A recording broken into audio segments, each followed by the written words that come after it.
Shalom saudara yang terkasih, hari ini kita akan berjumpa lagi, kita akan membahas firman Tuhan. Hari ini tema kita adalah tentang compassion, kasih setia. Tetapi sebelum saya memulai dulu, kita akan berdoa bersama-sama.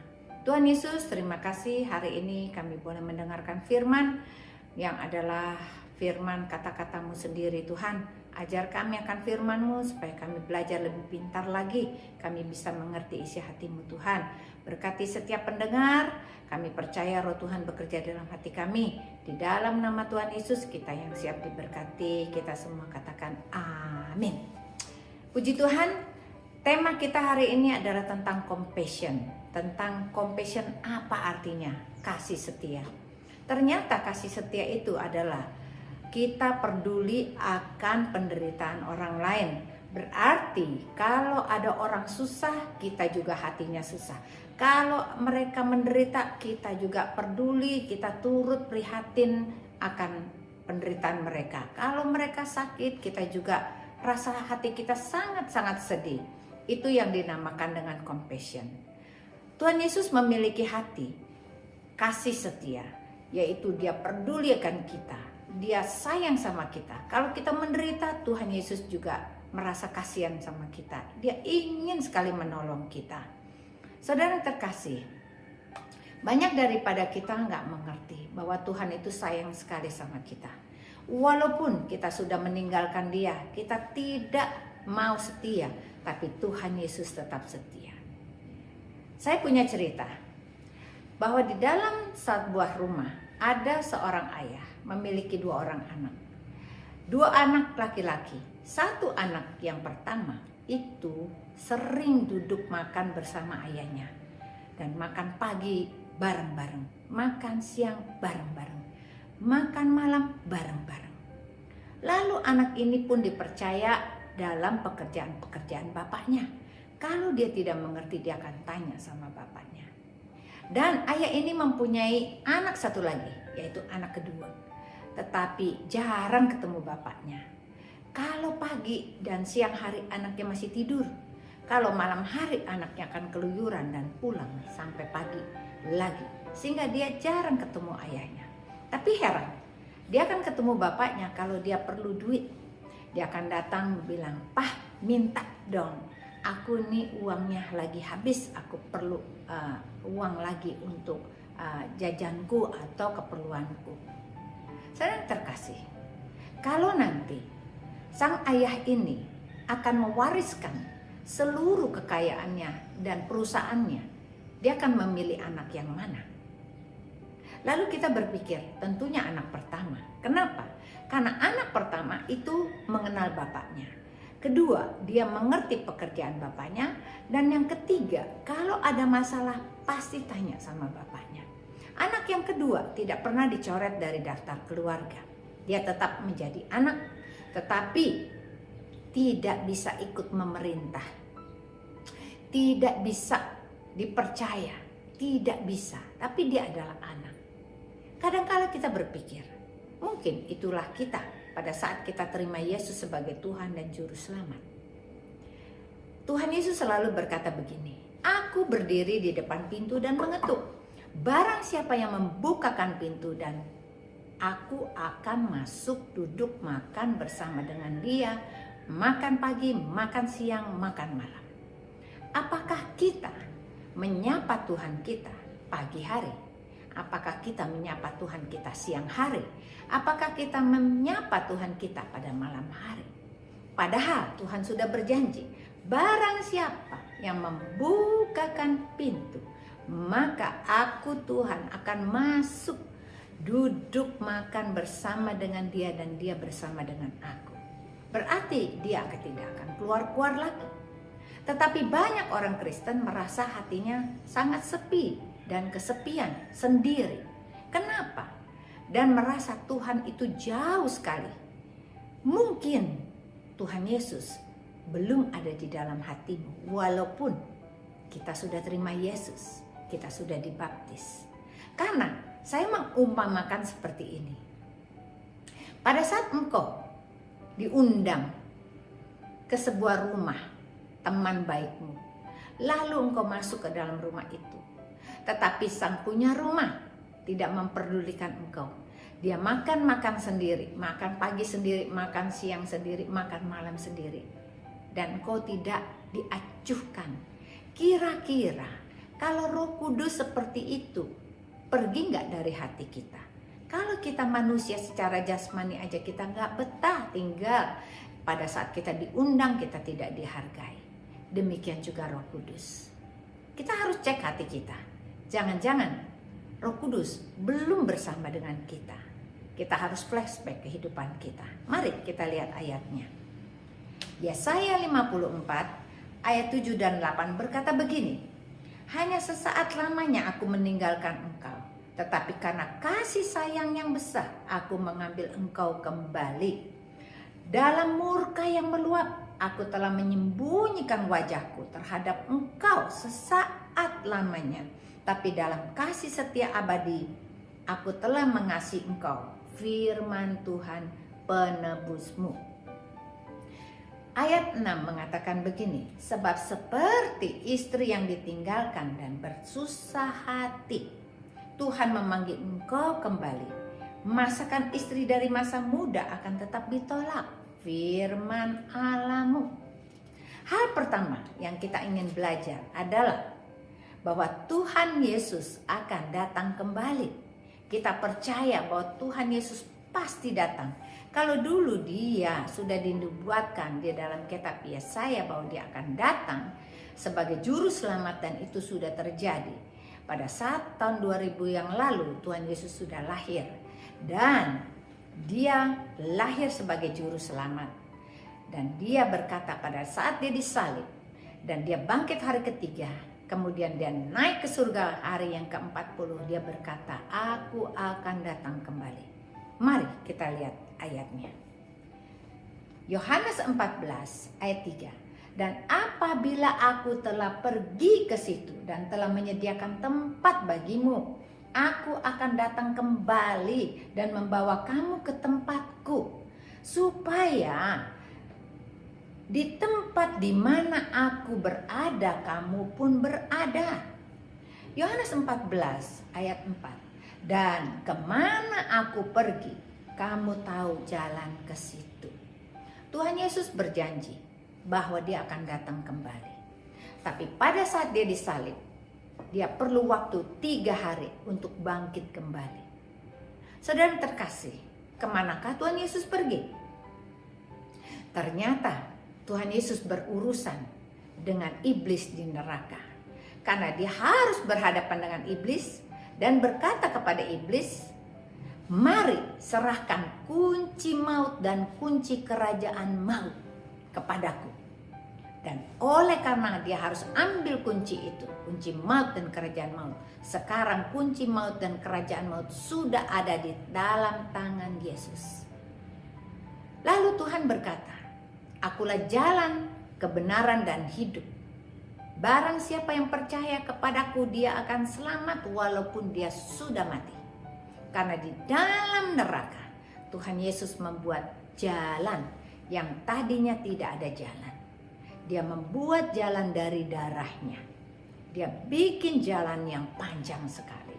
Karena banyak orang yang mati suri berkata, aku tiba di tempat yang gelap. Dan aku melihat jalan. Waktu aku berjalan di jalan yang kecil, aku dikawal oleh malaikat kiri dan kanan. Dan jalan itu di bawahnya api. Dan pada saat mereka berjalan, mereka menemukan pintu. Lalu Tuhan Yesus selalu berkata, akulah pintu. Berarti di dalam neraka tidak ada jalan dan tidak ada pintu. Tetapi karena Yesus sudah mati buat kita, ada jalan, ada pintu buat kita. Barang siapa yang percaya kepadanya, dia akan selamat. Lalu Tuhan Yesus berkata, waktu saat dia bangkit, dia menunjukkan dirinya kepada murid-muridnya selama 40 hari. Bahwa dia adalah Tuhan yang benar-benar sudah mati tetapi dia bangkit. Pada saat hari ke-40, Tuhan Yesus berkata seperti ayat ini, di mana dia mengatakan, apabila Aku telah pergi. Berarti aku telah pergi itu belum terjadi. Aku telah pergi ke situ menyediakan tempat bagimu. Aku akan datang kembali dan membawa engkau ke tempatku. Berarti Tuhan Yesus sudah menyediakan tempat bagi kita yang percaya kepadanya. Bagaimana kita bisa menjadi orang yang percaya dan dikenal oleh Tuhan? Kita tahu lokasinya karena Tuhan berkata, kemana aku pergi, kamu tahu jalan ke situ.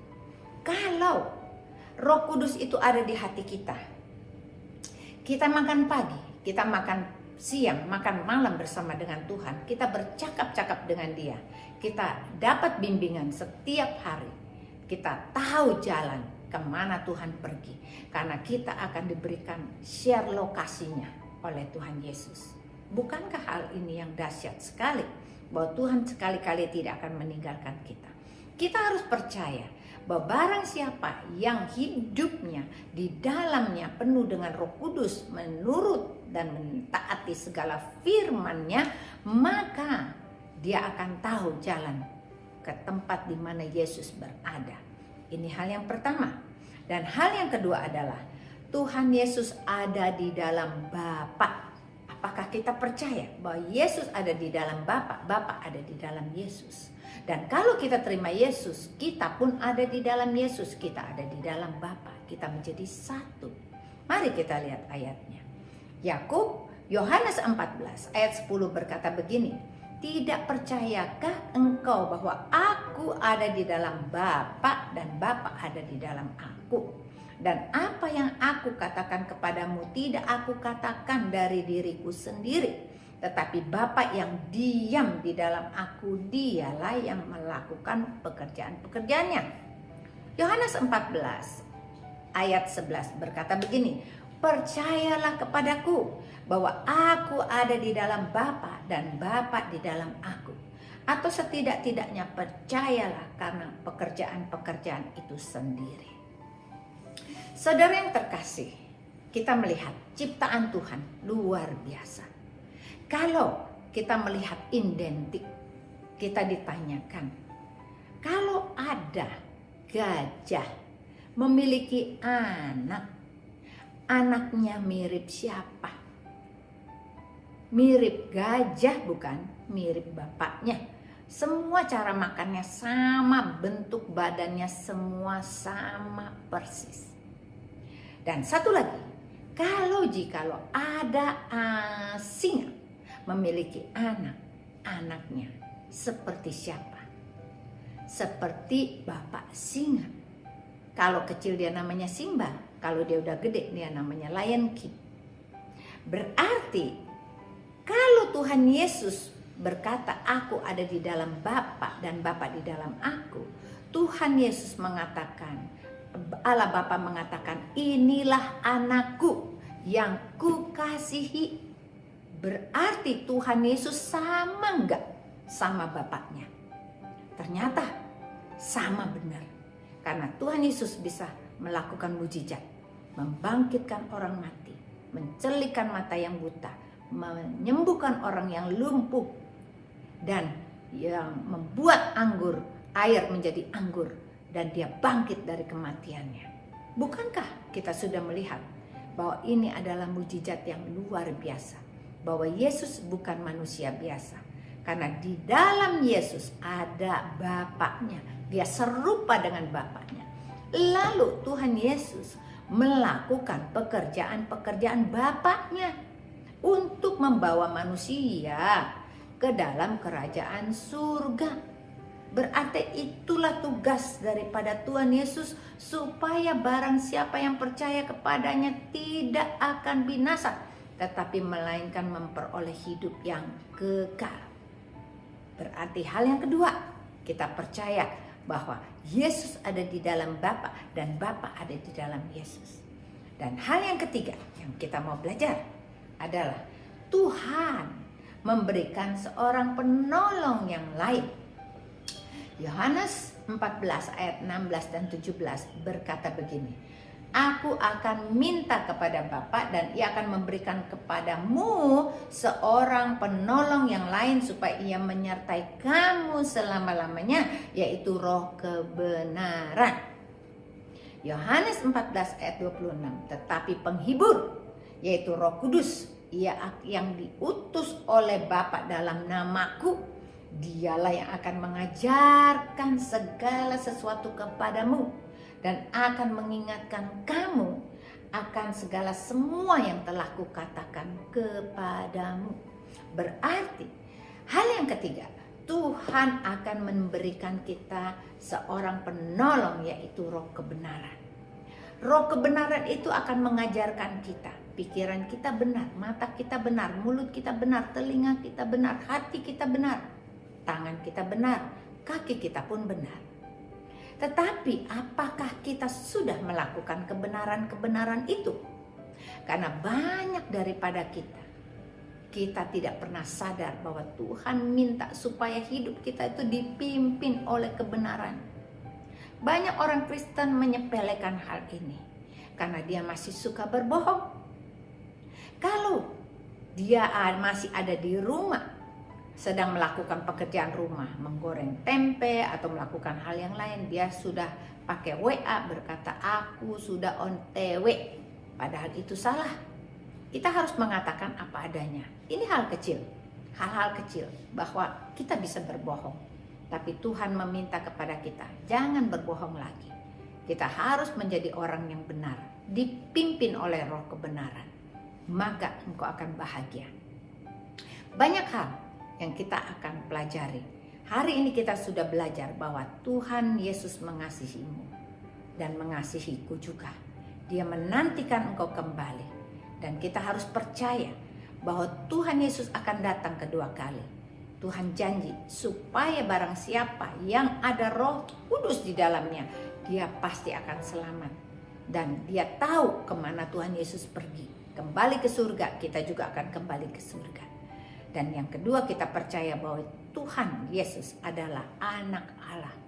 Dia punya sifat sama seperti Bapaknya, mirip Bapaknya, bahkan sama persis kuasanya. Dan yang ketiga, kita punya seorang penolong, yaitu Roh Kudus, akan memimpin kita di dalam roh kebenaran dan mengajarkan kita akan segala sesuatu. Supaya hal ini kita renungkan, kita tanamkan dalam hati kita, dan kita percaya dan kita lakukan setiap hari. Tuhan Yesus memberkati, dan saya akan tutup dengan doa. Bapa dalam surga, terima kasih untuk firman-Mu yang mengajarkan kepada kami untuk benar-benar percaya kepadamu Tuhan, bahwa Engkau Allah yang setia, kasih setiamu abadi selalu menantikan kami. Kami mau belajar Tuhan, bahwa Engkau adalah Allah yang sudah menyediakan tempat bagi kami di surga. Bahkan kami akan tahu kemana Engkau pergi Tuhan, karena kami hidup setia kepadamu, percaya kepadamu, hidup dekat intim kepadamu Tuhan.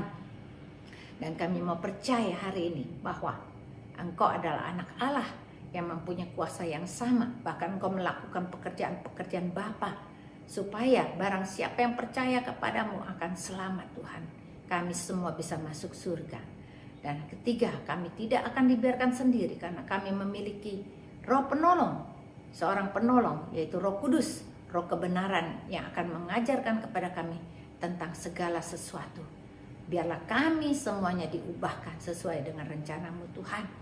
Berkati setiap yang mendengarkan firman ini, termeterai sempurna dengan kuasa darah anak domba Allah. Di dalam nama Tuhan Yesus kami sudah bersyukur dan berdoa. Haleluya. Amin. Tuhan Yesus memberkati.